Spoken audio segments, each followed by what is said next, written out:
countdown to the last comic shop in 5, 4, 3, 2, 1. Hey, it is now time for more of the last comic shop. That's right. We are opening the shop to newbies. Very quietly, though, because you never know when the parallax view will come in. And we're keeping the lights on for the oldies that know the passcode. That's right. Up, down, left, right, BA, select, start. I wish I could get 30 lives. That would be awesome. That's all I would need. I don't need immortality. Just give me 30 lives. Missed that jump a couple times. And then just pop back up where I was before. Perfectly fine. I'm the host with the most, Andy Larson. I'm joined by Chad Smith and J.A. Scott for our second show of our third season. That's right. Hey, the last comic shop has been around for a while. And again, like we always do, we're going to be bringing you a comic book that you can check out at your local comic book shop today. And similar to a past show that we did when it comes to our weekly polls, this is a throwback to one of those weekly polls in which we asked our last comic shop listeners what book they would want us to read. And J.A., since you're the poll master extraordinaire, what book did our fans tell us that we had to read? The Department of Truth by James Tynion IV and Martin Simmonds. Dun, dun, dun. Despite my claiming I'm not a James Tynion guy, the fans are all about making me read a James Tynion book. Thanks, the fans. Yeah, thanks, the fans. Thank you for voting in that poll. I think it beat out some other books that we could have covered, such as Chew, such as Cerebus, such as Fables, to say that they wanted to hear another James Tynion IV book on our podcast. We should give the fans what they want. And again, I think it goes along with some of the other books that we've got picked out for this month of January, some former writers or artists that we've enjoyed. I mean, last week you got Tom King and Mitch Gerard's Mr. Miracle. I know we've got Ed Brubaker, Sean Phillips' book coming on later in this month. And so, yeah. I know that James Tynion IV won the Eisner for Best Writer here in 2022, and it was for a variety of his works, including books we've covered previously, such as Something is Killing the Children, as well as House of Slaughter and Nice House on the Lake, and of course this Department of Truth book. But to start off our show, given that the Department of Truth is all about conspiracies and 3 Days of the Condor and all that other jazz, we're going to be talking about comic book conspiracies, and our resident historian or conspiratorian. I was going to say paranoid tinfoil hat wearer. Right, the guy that read Walking Dead and immediately ran out and bought all of the canned goods he could find. Chad Smith. Freezer ones. Your freezer loses power, and then you're out of beans. But you got them in cans. You got beans forever, buddy. Beans forever. Beans. I love beans. So anyway, if you are a comic book conspiracy fan, which we'll touch on the Department of Truth later on, another place you can go to learn about some super awesome things behind the scenes of comic books is an article on CBR that Brian Cronin, who has been writing for years, is published. It's called Comic Book Legends Revealed. And he actually has a couple of books out there. Was Superman a Spy by Brian Cronin, or Why Does Batman Carry Shark Repellent? I encourage everybody, if you are interested, to check out those books. Definitely check out the column. But each week he'll pick a couple of different ideas and say basically whether they are true or not. And so one of the biggest comic book conspiracies involves everybody's favorite Batman. Ooh. And the creator of Batman, Bob Kane, who worked on the book well into the 60s, is famous for not actually doing most of the work for that book. Yeah, it was Bill Finger and Jerry Robinson and a bunch of other folk. He just signed his name on stuff, right? Right, to the point where for the longest time, DC would put in the front of the books, Batman created by Bob Kane. Now they'll add notes about Bill Finger and Jerry Robinson and their contributions that they basically did working as ghosts of a sort under Bob Kane, where Bob Kane would sign his name to it, but they were the ones actually creating the things. But there was a point, this is a topic of a recent comic book legend revealed, where even DC didn't know who was doing Batman anymore. They knew they were paying Bob Kane, and Bob Kane apparently had arranged some kind of sweetheart deal where he was getting a page rate well above and beyond what your average artist was going to get for doing a page of comic books at the time.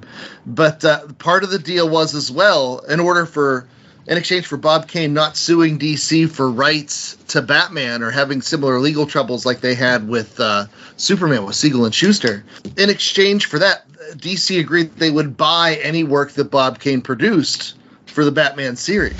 Wow. Yeah, at a rate that was, like I said, heads and tails above what anybody else was getting at the time. So the problem came where for a long time he was producing, 12 stories a year, but then eventually Bob Kane hired a better ghost, a better fill-in artist to work underneath him, and he started pumping out 20 stories a year. And so DC editorial started to try and dig and try to find out who's actually doing this work, and they tracked the guy down that was providing the work for it. And his name, I will tell you now, it was Lou Sayers Schwartz. They tracked down Lou Schwartz, and they're like, "Are you ghosting for Bob Kane?" And he was like, "I don't know what you're talking about." Apparently, the 20% cut that Bob Kane was giving him from his sweetheart deal was well above what Schwartz would have gotten from DC proper. Oh, jeez. Wow. So it was like hush money under the table. It was just hey, just keep drawing this Batman for me. It's fine. Well, I mean, I'm interested, on this. The great thing about Comic Book Legends Revealed is he does include pictures and things. Was Lou Schwartz's Batman different from some of the other artwork that was getting, or did it all kind of look the same? Well, that's a great question to ask. It turns out Bob Kane was drawing the Batman figures for the stories for some time. And so that part of it was still Bob Kane, whereas the rest of it was Lou Schwartz. And then by the time the next ghost artist was Sheldon Moldoff, and whenever he took over as Bob Kane, he was doing the figures and everything. But yeah, you can tell the difference from some of the pictures of how different Batman and Robin look from the background characters in some of these stories. Well, see, there you go. That's a classic comic book conspiracy. Bob Kane. I think, wasn't there another story about Bob Kane that basically Stan Lee or somebody called him out at a comic show to say, why don't you draw Batman for us? And he was just didn't he do some refinishes or whatever you call that? Well, no, it was to the point where Bob Kane was, his artistic skills weren't there anymore. And someone's like, draw this picture of Batman. And it did not turn out so well. But he was notorious for using ghosts and using other people and passing that off as his work. And so if you want to dive more into those conspiracies, there's more about that in the Comic Book Legends Revealed, and it's all out there online. You want to dig into the online interwebs and find out the who's it's and the what's it's and the why's it's and the how's it's all out there. Oh, yeah. It's out there. Not to go too far into this, but another great one is the whole almost true crime story of what happened with the Pittsburgh Comic Con. That's what that was on Dateline, wasn't that, Chad? Yeah, Dateline or 2020, one of those shows. Oh yeah, if you want some interesting stuff, take a look and see if you can find the whole story of what happened with the guy that used to run Pittsburgh Comic Con right in our backyard. We are not a true crime podcast. If we were, we'd have 1,000 more listeners. So, any case, we're going to get to the Department of Truth right after these commercial breaks. So stay tuned. More comic book related conspiracies coming your way.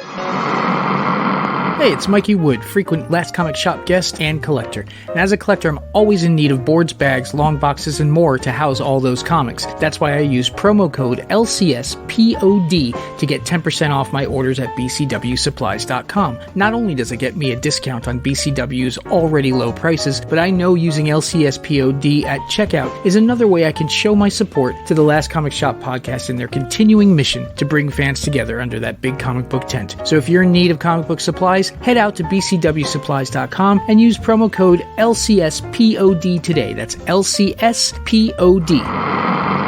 Do you like comic books?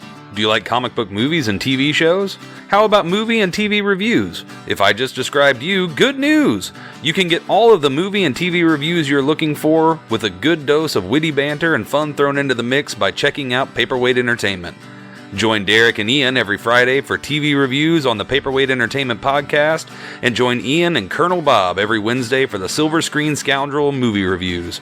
Find out more information about both shows at paperweightentertainment.com.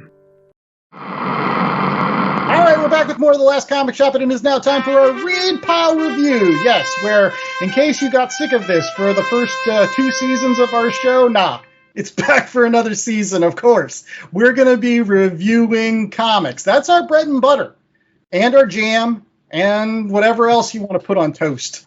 We know it's going to be toast, this book, after I'm done with it. Oh, yeah. Listen up, brother. I'm going to get you in that square ring. I'm going to lay the atomic elbow right down on all your Rudy Poo candy asses. Somebody's a little too excited. Just chill out there, buddy. Let us get to the book. That's right. James Tynion IV. I was a fan of his first book that we reviewed on this show with Something is Killing the Children. I think I actually gave it, a 3.95. Let's see if I give anywhere near that kind of rating to this particular book. It is The Department of Truth. Chad, who was involved with this wonderful project? So we are reading the first 5 issues of The Department of Truth. It was collected in March of 2021, and the story title was The End of the World. It's written by James Tynion IV, art by Martin Simmonds, Adina Bidikar on letters, Dylan Todd helped out with the designs, and edited by Steve Fox. And what publisher is this out of? Is this self-published? Well, there's the Tiny Onion Studios, but it came out through Image Comics. All right, let's go ahead and get the 10-cent synopsis from J.A. Scott. So, J.A., what's the story behind this? So the protagonist is Cole Turner, and he is drawn in initially by the sort of flat earther conspiracy nuts who take him on a plane to show him the end of the world, the edge of the world, because the world is flat.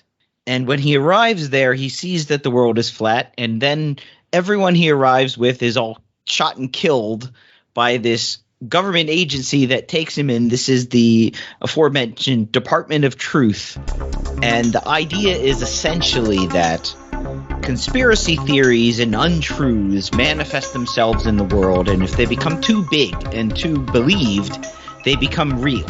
So there's this shifting reality where truth and untruth are at battle with each other, and this Department of Truth is a government organization, not unlike the X-Files or something, where their sole purpose is keeping conspiracy theories tacked down, not allowing them to balloon out and become widely accepted in reality, because then they will become reality. And then it's always playing on this idea that what is truth, and the more people believe something, the more it becomes true. And in this day and age with fake news, or the idea of fake news and all this stuff, it's very much playing on those concepts and truth. So you get into a greatest hits of conspiracy theories. If you're talking like the JFK assassination, the aforementioned flat earth theory, my favorite, reptilian shapeshifters, is a race of reptiles that are controlling everybody, and they shapeshift. And there's a video apparently of Dick Cheney's eyes blinking the wrong way. So blinking all sideways, this stuff. yeah. Yes, all this stuff. That's essentially what it is in this first 5 issues. Each issue deals with sort of a major conspiracy theory. So you've got from JFK assassination to Pizzagate and satanic worship, child cult, baby eating things that came about in the 80s, but then they show that was much earlier as well. All of this stuff. I shall just end my 10-cent synopsis on the director of the Department of Truth is one Lee Harvey Oswald. Right. Now, J.A., conspiracy theories are oftentimes all about keeping stuff down, or the Department of Truth is all about keeping stuff down. So let's keep Andy down. and not let him talk about this book. What did you think, Jay? What are some of your initial thoughts about the Department of Truth? So it took me a while to get into it. You're introduced to the concept quite early, but then the first couple of issues, it's a little bit static because you don't know where the book is going. I have to say the cliffhanger at the end of the first trade made me want to read more. So, oh yeah, that gets you. Yeah, that grabbed me. The writing is really good. The dialogue is really good. The art it's very Bill Sienkiewicz-like, but I also think I don't know if this is what the artist was going for, if Simmonds was going for this. It's very static. And for comic books, that's kind of interesting. So every panel, they don't flow together very well. Right. They seem to be static images imaged in time.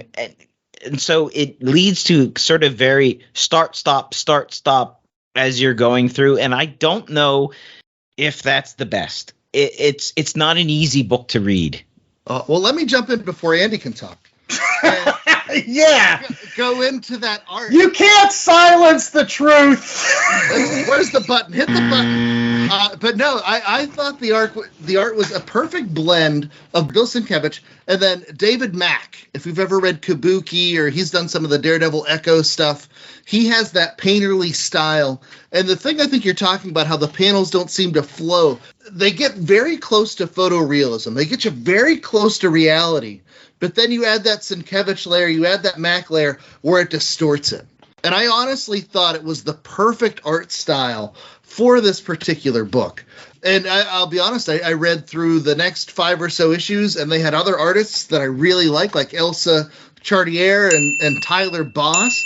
And their art style is a more like comic book cartoony style. And I don't think it worked nearly as well as this one, where it gets you close enough to reality, which I'll admit 9 times out of 10 for most comic books, I don't want my comic books to be super realistic, but they do that. And then they add that distortion layer. And boy, I think it works. And also, I've gone on record with James Tynion IV and talking about how I'm not the biggest James Tynion IV guy. I've read a lot of his comics, his superhero comics, and they didn't really speak to me. And we did, in the show, go over Something is Killing the Children.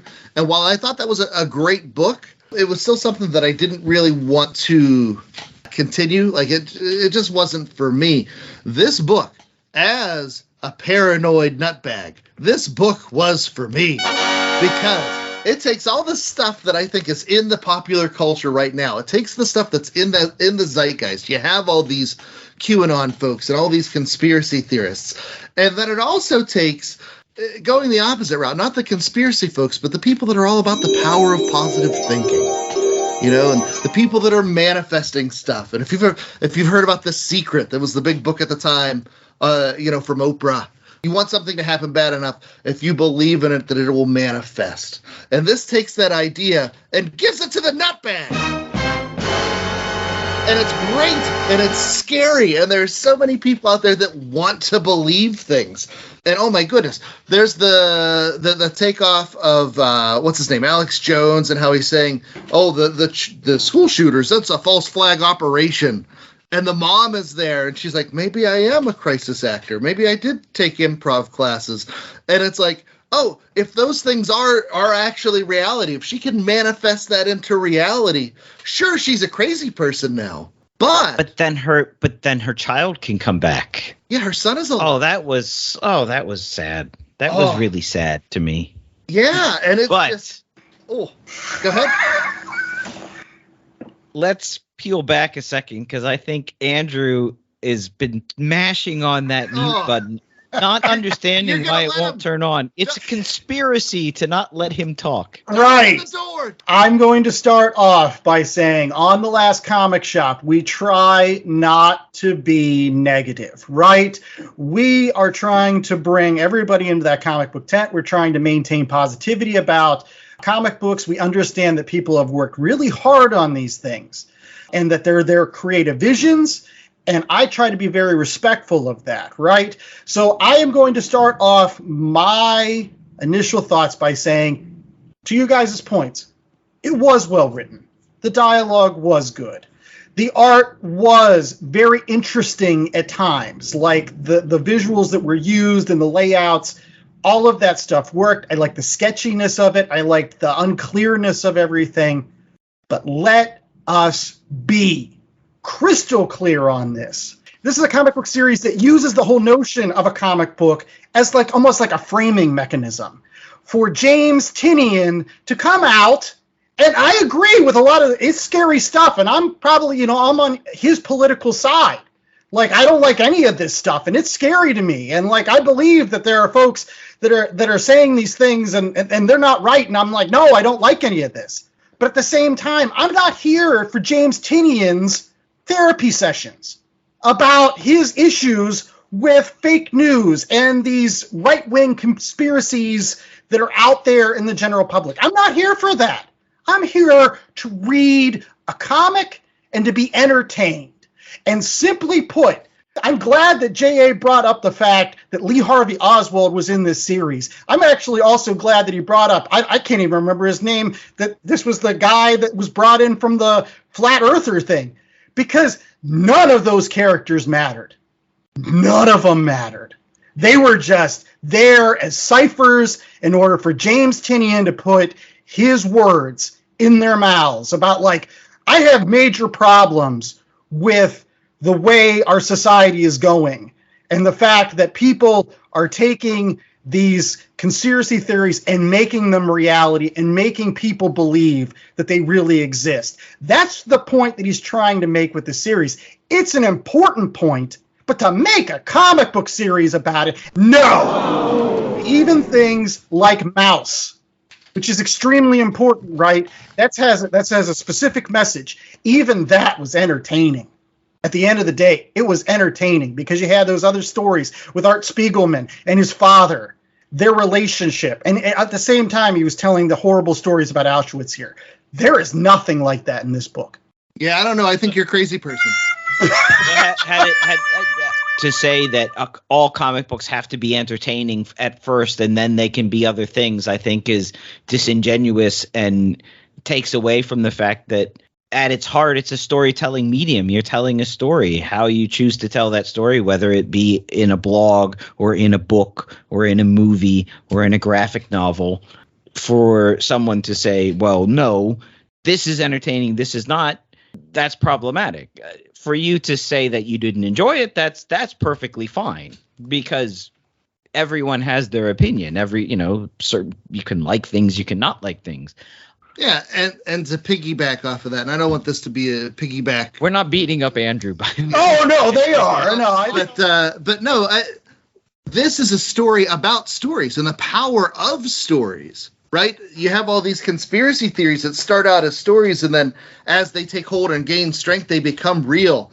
And, the lead character in the opening issue, they take him to the edge of the flat earth and like, look what's happening.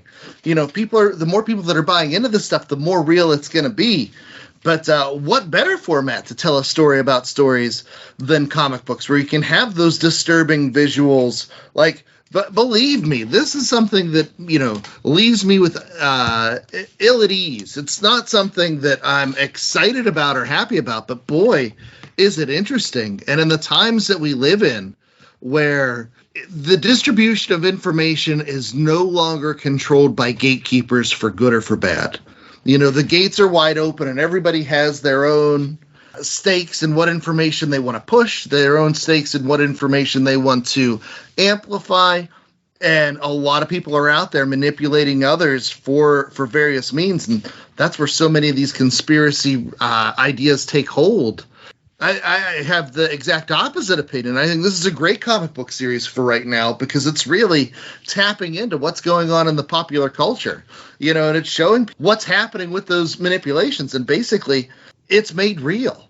If enough people believe it, it's real. I go back to Stephen Colbert and his concept of truthiness, his first show on Comedy Central, where it's like, it doesn't have to necessarily be true, but if it feels true, it's true. So many people feel these things are true, and it's giving that manifestation physical form. And one of the issues we didn't read, there's one on Bigfoot, but they talk about how Bigfoot is blurry just because the manifestation process is a little bit shaky. Oh, no, dude, Bigfoot's totally real. But I think, Andrew, you also made some good points. There are some issues. I have some issues with the story. There is not a lot of character development. I think one of the big problems Tynion has is that he puts up truth and untruth as sort of equal playing fields, equal partners. And he's done that because he needs that mechanism to drive it. It's not unlike, Chad, what you just mentioned before the show about something's killing the children, where, you know, the kids can see the monsters and the adults can't. They're different realities for different sectors within the story. That works, I think, really well in Something's Killing the Children. Here it feels a little bit more false. And from a personal level, I have a sort of an issue with where, you know, the truth and the untruth are not equal, right? There should be more power in the truth, regardless of if Stanley Kubrick's producing the untruth or not. Yeah, but that's the scariest part, is when the truth and untruth are on equal footing. And like I said, I'll freely admit that sometimes I'm a paranoid nutbag. I believe that's where society is right now, where truth and untruth are existing on an equal plane for so many people out there. And it's like, how do you convince them when it's stuff, oh, I've seen it with my own eyes, or, oh, I've done my own research. It's like, yeah, you've done your own research into Crazy Town Monthly. Like, I'm going to jump back in.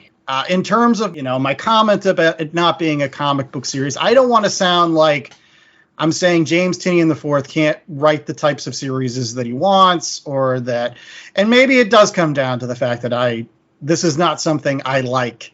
But I think that the reason why I like Something is Killing the Children more is because he has managed to weave his particular opinions on, you know, certain things that are going on in society. Again, whether or not you can see the monsters or not, whether or not that truth about the monsters existing, he was able to weave that into a compelling story that not only was able to give you things to think about, but then also things that ended up just being, again, I hate to say it, entertaining. And I'm sorry, like I keep on coming back to this. This was not entertaining. And maybe that's my biggest problem with it. And I get it that, like, not everything should be entertaining, but it kind of sort of should be. And I'm at the age in which everything should be kind of at least slightly entertaining from a narrative perspective. This is more akin to maybe a documentary in which he uses these characters, again, as ciphers to tell an anthology of, hey, you want to hear the truth about some of these nutbag conspiracies? Let's do the false flags in this one. Let's do the JFK assassination in this one. Let's do flat earthers in this one. We'll explain what the conspiracy is. We'll explain how far it could go, what the ramifications could be if that was the truth, what the real-time effects on individuals were. I mean, again, that issue with the false flag and the child shootings, that was incredibly powerful. But again, I had a massive, massive problem with any sort of inclusion of characterization in this. Like, who cares? Who cares about what the Department of Truth is? Who cares who works for them? Who cares that there's one agent that's been there forever and is just killing people? Who cares that there's this other guy that's like the believer or the non-believer that's being brought into all of those characters? They're not even characters. Something is Killing the Children had characters. Yeah, I'm going to disagree. You've got Cole Turner as your audience in. He's the guy who was part of the satanic panic in the 80s for his character, where he saw the star-faced man eating the babies and inviting him to, you know, try a taste and all that. And so you have this guy who's obviously been impacted and manipulated, and you're watching him as the audience surrogate, and they're taking ideas like cool or intriguing. Like, they put Lee Harvey Oswald as the guy in charge of the Department of Truth. And so I think, just like in Something is Killing the Children, you had Erica Slaughter, who's not a character as much as she is just a force of nature with ratty-ass chainsaws. But I think it's the same thing here with this group. almost like on the Loki show, how the Time Variance Authority, they're there to nip these ideas in the bud before they grow and things spring too far off the timeline and start affecting reality itself. And you have the lady in red that they're trying to figure out who she is, and she has those X's for eyes, and oh, it's so creepy. Takes off her big sunglasses. I love big sunglasses. And X's for eyes under those sunglasses just freaked me the hell out. Those big sunglasses are Jackie Onassis sunglasses. Oh, yeah. I firmly disagree that there aren't characters here. No. I'm not going to. In fact, the character you remember the most is actually just Lee Harvey Oswald, and he isn't even really a character. What do you know about Lee Harvey Oswald other than the fact that he killed Kennedy? But in this one, is it the one that killed Kennedy, or is it the one that got shot by Ruby? I thought that was cool. Yeah. Or the guy that's taken into the other room, and they're like, "We're going to tell people that you did this, and we're going to whisk you away." How do you know the files haven't been released? Why haven't the files been released? It's been so many years. Release those files! Any case, we'll be right back after these commercial breaks with more of The Last Comic Shop. Hopefully I won't sound like a conspiracy nutbag myself when we get to those ratings. Stay tuned. Do your hobbies include comic books, movies, television, and or video games? Are you always behind with the latest news in the world of nerd? Well, look no further than The Oblivion Bar, a nerd culture podcast. Oh, great Scott! Hosted by Chris Hacker and Aaron Knowles, The Oblivion Bar offers a weekly review of all the latest breaking news, in-depth discussions far beyond whether Han shot first, and newsletter section, where you, the listener, send in your questions to be answered live on the show. New episodes every Monday, available on Apple Podcasts, Spotify, Stitcher, iHeartRadio, and Google Podcasts. I'm just so freaking excited! You can also find us on Twitter at Oblivion Bar Pod. Come join us at the Oblivion Bar Podcast. Hope to see you there. Looking for a podcast all about nerddom? Want a podcast with an emphasis on representation? The Nerd Alternative is the podcast for you. Join me, Ram. Me, Hassan. And me, Levi. 3 black British nerds tackling the pop culture we love and sharing why we love them. The Nerd Alternative, a sweet melting pot of all things nerdy. All right, we're back with more of The Last Comic Shop, and it is now time for our ratings, where we're going to lay on some truth on you. Lay some truth on you, brother. It's going to be the truth of whether or not you should go pick up this book at your local comic book shop, which I do agree that you should. James Tynion does make you think, which is good for comic books. Honestly, if you felt like our conversation in the previous segment was a little spirited, that's sometimes good. And so, yeah, we've got a 1 out of 4 scale. And then, J.A., what are we going to be talking about in regards to that scale this week? Well, this book is all about truths and falsehoods. So, obviously, our 1 out of 4 will be 1 out of 4 True Lies. Oh, that's a great movie.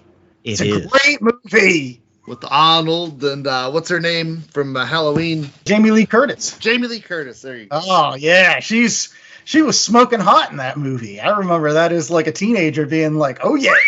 Plus it's got Tom Arnold in like my favorite movie starring Tom Arnold, which is hard to say because there's not many. I was going to say, how many other movies? And really everyone's favorite Filipino, Chinese, American, Hawaiian actress, Tia Carrera. Yeah, you're fired. Anyways, one thing is not going to be fired is our rating. We're going to make a rating sandwich. We'll start off with J.A. Scott for this one. So J.A., what did you think of this? Yeah, I'm gonna give it it's a 3 for me. I like the ideas. It's not the easiest to read.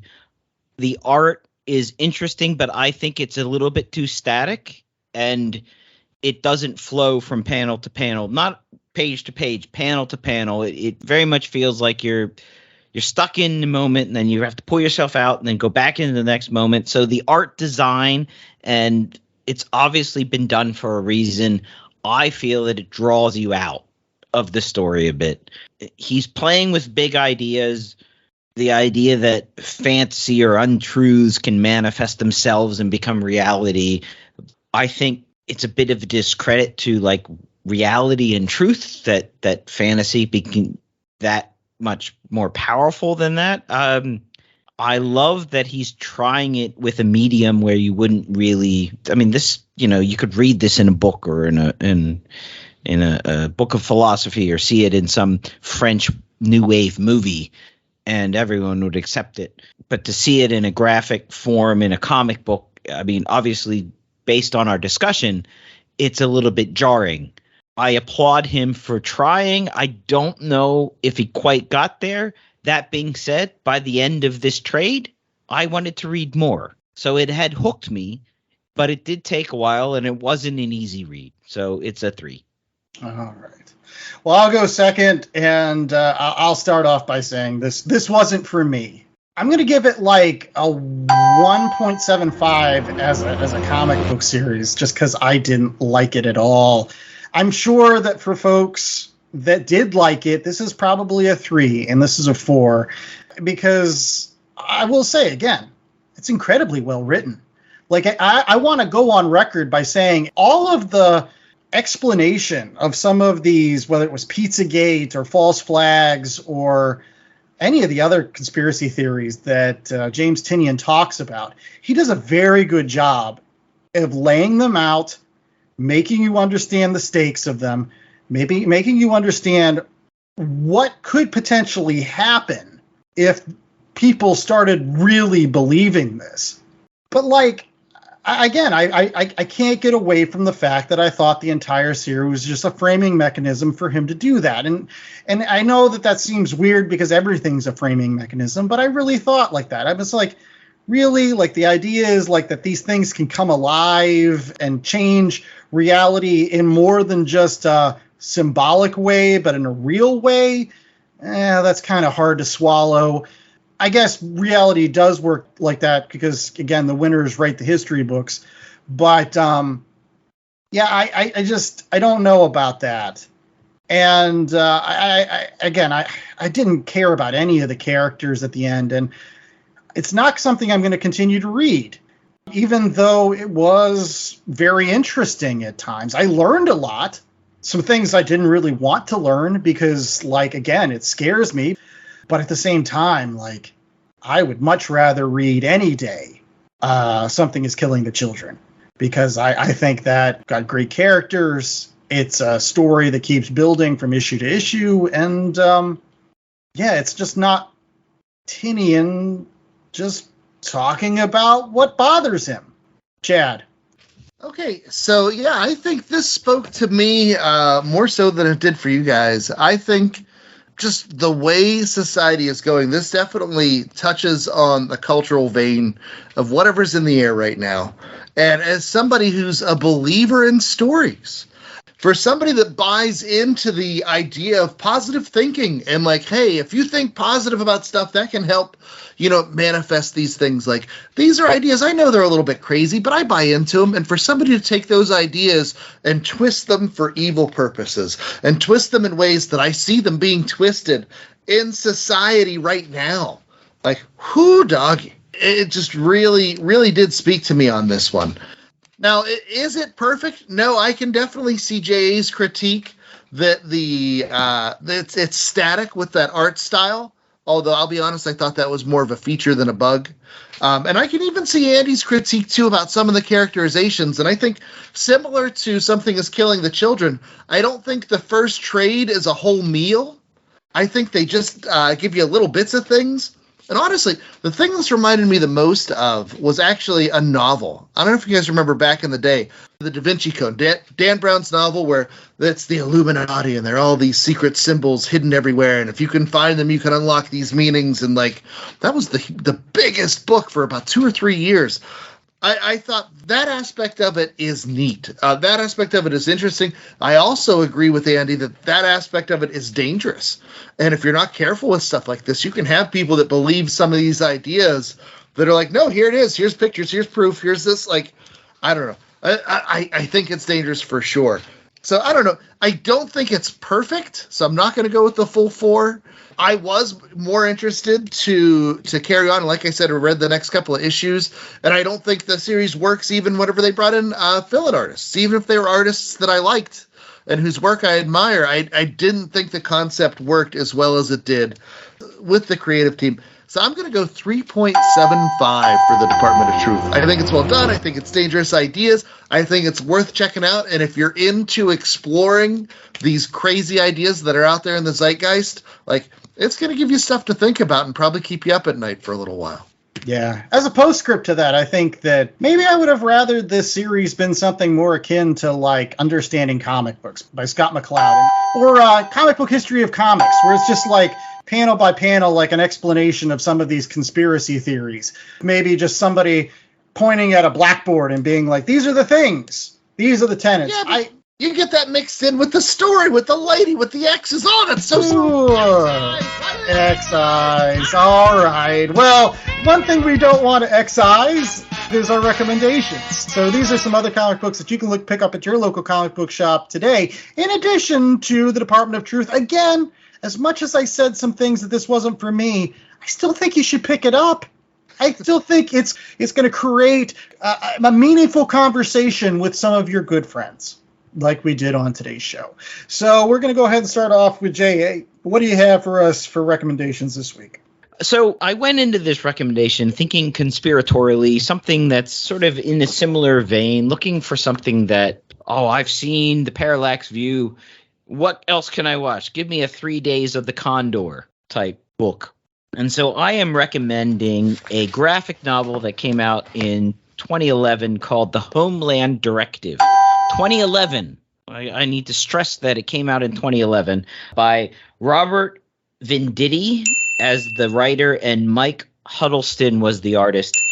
And this is a thriller / medical political intrigue book. Essentially, the head of the National Center for Infectious Diseases, Laura Regan, she's the protagonist. She's the foremost authority in viral and bacteriological plagues.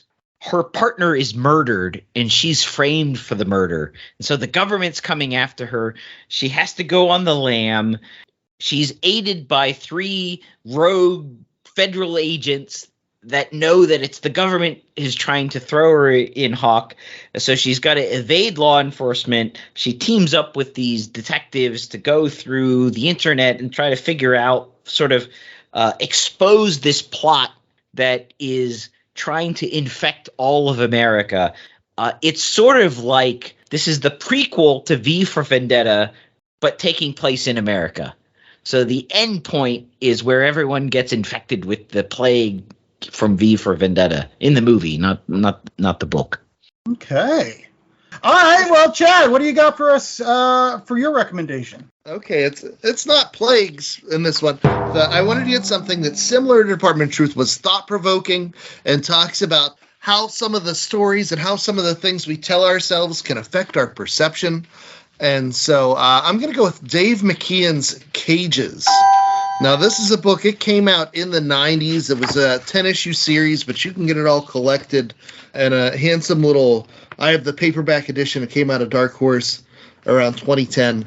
But it's stories of people in an apartment complex. And if you're familiar with Dave McKeon's art at all, you might know him from Sandman or working with Neil Gaiman in that sort of realm. He has one of those art styles where the art inside is not painted like a lot of his other covers or a lot of his other things that you've seen, say like Arkham Asylum or that sort of stuff. But it is one of those things where it messes with your perception. And I struggle with words on this one because it is such an artistic tour de force. This one, it won Harvey's, it won Ignaz's, it won all the awards. But it's absolutely just brilliant. Just check it out. My words aren't going to do it justice. So, Cages by Dave McKeon. All right. And to round out our recommendations, mine doesn't really have to do with anything with conspiracies. I mean, I guess it does because it deals with like mysteries from the long past. And all I can say is everybody on this show should know that I really love throwbacks to like the 1930s and the 1940s, that kind of pulp era of comic books and narratives. And so when I found this recent series from TKO Publishing called The Fearsome Dr. Fang, that had wonderful artwork that looked, again, very throwback to that kind of pulpy days, I had to check it out. And it's written by Z Chun. This was his first comic book that he ever did. He was previously a writer and producer on such things as Gotham and Once Upon a Time. And he teams with Mike Weiss on writing duties, as well as Dan McDade as the artist. And they really craft a story about what would happen if you kind of turned the whole Fu Manchu bad guy trope on its head. The fearsome Dr. Fang is looked up as the enemy of the entire world. But honestly, he was actually just the smartest guy and was using the whole notion of him being the bad guy, kind of like the Green Hornet, in that he was trying to take down other bad guys by putting up this false facade that he was, in fact, this evil world conqueror. And fearsome Dr. Fang makes friends with some plucky treasure hunter and a rough and tumble former cop, and they go around in a globe-trotting adventure to take down this seriously bad guy that's trying to collect this doomsday weapon. So it's all got all those classic pulpy tropes to it. But again, I think the best thing about it is it kind of turns a lot of those tropes on its head.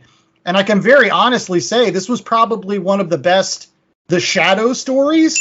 Like, you know how I'm a big fan of The Shadow as a character? I think that sincerely this was a great Shadow series. It was just called Fearsome Dr. Fang because there's a lot of the same things. Like, again, The Shadow's got agents and the Fearsome Dr. Fang has agents. And I just think it's a wonderful story. And it's one that's probably not a lot of people have heard of. So if you want a throwback to some of those really great pulpy stories from the 1930s and 40s, pick up the Fearsome Dr. Fang. I feel you'll be entertained with good characters that you can get behind. So, in any case, some characters that we hope that you come back to every single week is the three of us, The Last Comic Shop. We're going to be here for a whole other season, so make sure that you're rate, reviewing, and subscribing over at www.lastcomicshoppodcast.com. It's a terrific place where you can find all the links to all those wonderful podcasting platforms that you can subscribe to at your leisure, at your preference, and make sure that you never miss another one of our comic book reviews in future. And you can find us on the socials, traditionally at Last Comic Shop, including on YouTube. So don't forget to check out those videos or recordings of our episodes that we're posting out there. And if you need help finding us, once again, you can always go back to the home base at www.lastcomicshoppodcast.com, where they can find what else, J.A.? Yes, we're back for another season with merch. We always have t-shirts, coffee mugs, tote bags. We might have a new special shirt coming out for St. Patty's Day. Never know. Stay tuned. I'm just going to go out on a limb and say it probably looks good on a green heather. Yeah. See, it's always good to start thinking of spring when you're in the depths of the cold winter, right? Let's start thinking about March and getting back out there in the warm temperatures. So yeah, no, I dig it. And our hope springs eternal that you will head out to your local comic shop to find some great comic books, including things like the Department of Truth that we read today, or the Homeland Directive. Maybe you want to go with some Cages by Dave McKean, or the Fearsome Dr. Fang. Don't know where your local comic shop is? You can always use the locator at www.comicsshoplocator.com. But check it out and keep those places going in this new year for our new season, so we still have more stuff to talk about. Yes, and we hope that you come back for that new talk next week. Until then, I was the host with the most, Andy Larson. I was joined by Chad Smith and J.A. Scott. And remember to stay safe, stay warm, and always be a bearer of truth. Release the files! And let's just point out, there's no way the moon landings were faked by Stanley Kubrick, because it would have looked a lot better. Have you seen 2001? Here's Johnny!